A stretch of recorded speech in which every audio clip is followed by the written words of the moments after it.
तर नमस्कार मंडळी, आज मी तुम्हाला माझ्या या बातमीमधनं लाडकी बहीण योजना या संदर्भात एक महत्त्वाची अपडेट देणार आहे, जी की तुम्ही याआधी ऐकली असेल, पण ह्याची माहिती मी सविस्तर सांगणार आहे। 26 लाख लाडक्या बहिणी या अपात्र ठरलेल्या आहेत। तर याबाबतच 26 लाख बहिणी अपात्र कशा ठरल्यात, का ठरल्यात, संपूर्ण माहिती आपण जाणून घेणार आहोत या व्हिडिओच्या माध्यमातून। तसेच या ऑगस्ट महिन्याचा हप्ता गेले 4 दिवस झाले वितरित व्हायला सुरुवात झालेली आहे आणि 2 दिवसापूर्वीच माझ्या खात्यावर जमा झालेले आहेत। त्याचा मी तुम्हाला स्क्रीनशॉट देखील बाजूला लावून दाखवते, तुम्ही बघू शकता। तर माझ्या खात्यावर लाडकी बहीण योजनेचे 1500 रुपये जमा झालेले आहेत 2 दिवसापूर्वी। तर हा व्हिडिओ जेव्हा मी बनवला होता त्याच्या 2 दिवस आधी माझ्या खात्यावर लाडकी बहीण योजनेचे 1500 रुपये जमा झालेले होते। तर आता बातमी आलेली आहे की 26 लाख लाडक्या बहिणी या अपात्र होणार आहेत। तर ह्याचीच सविस्तर माहिती आपण जाणून घेणार आहोत या व्हिडिओच्या माध्यमातून। तर नमस्कार मित्रांनो, मी रीमा माझ्या YouTube चॅनलवर तुमचं खूप खूप मनापासून स्वागत करते। तर हीच सविस्तर माहिती जाणून घेण्यासाठी हा व्हिडिओ पूर्ण बघा, व्हिडिओला लगेचच लाईक करा, चॅनलला सबस्क्राइब करा, तुमच्या या बहिणीला पुढे जाण्याचा एक चान्स नक्कीच द्या। तर मंडळी, विधानसभा निवडणुकीच्या तोंडावर घाईघाईमध्ये राबवलेल्या मुख्यमंत्री माझी लाडकी बहीण योजनेतील 2,52,00,000 लाभार्थ्यांपैकी तब्बल 26,34,000 जणी म्हणजे 26,34,000 बहिणी या अपात्र ठरलेल्या आहेत। धक्कादायक बाब म्हणजे 14,298 पुरुषांनीही योजनेचा लाभ घेतल्याची घटना समोर आलेली आहे। अपात्र लाभार्थ्यांमुळे वर्षभरामध्ये सुमारे 4,800 कोटी रुपयांचं नुकसान झालेल्याचा अंदाज उच्च पदस्थांनी वर्तवलेला आहे। महिला व बालकल्याण मंत्री अदिती तटकरे मॅडम यांनी स्वतःच रविवारी समाज माध्यमांवर अपात्र लाभार्थ्यांची आकडेवारी सादर केलेली आहे। आपले लाडके मुख्यमंत्री देवेंद्र फडणवीस यांचे सरकार आल्यानंतर अर्जाची फेड पडताळणी करण्याचा निर्णय घेण्यात आला होता। या योजनेअंतर्गत पात्र ठरलेल्या सर्व अर्जांची ओळख पटवण्यासाठी महिला व बाल विकास विभागाने शासनाच्या अन्य विभागांकडून माहिती मागवली होती।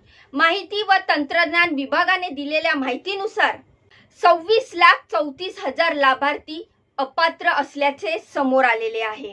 काही बहिणी एकापेक्षा जास्त योजनांचा लाभ घेत असून काही कुटुंबांमध्ये 2 पेक्षा जास्त लाभार्थी असल्याचे, तर काही ठिकाणी पुरुषांनी देखील अर्ज केलेल्याच्या घटना समोर आलेल्या आहेत, असे अदिती तटकरे मॅडम यांनी सांगितलेले आहे। जून महिन्यापासून या लाभार्थीचे मानधन तात्पुरत्या स्वरूपामध्ये स्थगित करण्यात आलेले आहे। तर निवडणूक आचारसंहिता लागू होण्याआधी दरमहा 1,500 रुपये मानधन सुरू करायचे असल्याने अर्जाची छाननी न करताच ते देण्याचा निर्णय राज्य सरकारने घेतला होता। या योजनेमुळे महायुती सरकार पुन्हा सत्तेवर येण्यास मोठी मदत झाली असली तरी अपात्र लाभार्थींमुळे सरकारला सुमारे 5,000 कोटी रुपयांचा फटका बसल्याचे आता स्पष्ट झालेले आहे। या नुकसानीला जबाबदार कोण, असा प्रश्न आता उपस्थित झालेला आहे। लाडकी बहीण योजना घाईघाईने राबवल्याचा गैरफायदा घेत 14,298 पुरुषांनीही वर्षभर या योजनेचा लाभ उकळल्याचे तटकरे मॅडम यांनी स्वतः जाहीर केलेले आहे। काही अधिकाऱ्यांच्या मते या पुरुषांनी सरकारी तिजोरीतून तब्बल 27 कोटी रुपयांची लूट केलेल्याचा अंदाज आहे। या व्यतिरिक्त सुमारे 2.25 कोटी पात्र लाभार्थींना सन्मान निधी वितरित करण्यात आल्याचे त्यांनी सांगितलेले आहे। तात्पुरत्या स्वरूपात लाभ स्थगित केलेल्या लाभार्थींची संबंधित जिल्हाधिकाऱ्यांकडून शहानिशा केल्यानंतर जे पात्र ठरतील त्यांना पुन्हा निधी वाटप सुरू केले जाईल, असे तटकरे मॅडम यांनी नमूद केलेले आहे।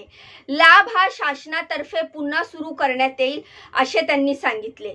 संजय गांधी निराधार योजनेमध्ये लाभार्थी असलेल्या 30,000 आणि वय 65 वर्षापेक्षा जास्त असलेल्या 1,10,000 महिला, तर कुटुंबातील सदस्यांच्या नावे 4 चाकी गाडी आणि नमोशक्ती योजनेच्या लाभार्थी असलेल्या 1,60,000 अशा सुमारे 5 लाख लाभार्थींना यापूर्वीच अपात्र ठरवण्यात आलेले होतं। तर अपात्र ठरलेल्या लाभार्थींची दरमहा 1,500 रुपयाचे मानधन तात्पुरते रोखण्याचे आदेश दिलेले आहेत. शासनाची फसवणूक करणाऱ्यांवर कोणती कारवाई करायची आणि लाटलेले मानधन वसूल करायचे किंवा नाही याबाबत मुख्यमंत्री देवेंद्र फडणवीस साहेब आणि उपमुख्यमंत्री एकनाथजी शिंदे साहेब तसेच अजितदादा पवार साहेब यांच्याशी चर्चा करून हा निर्णय घेतला जाईल असे स्वतः महिला व बाल विकास अधिकारी अदिती तटकरे मॅडम यांनी सांगितलेले आहे.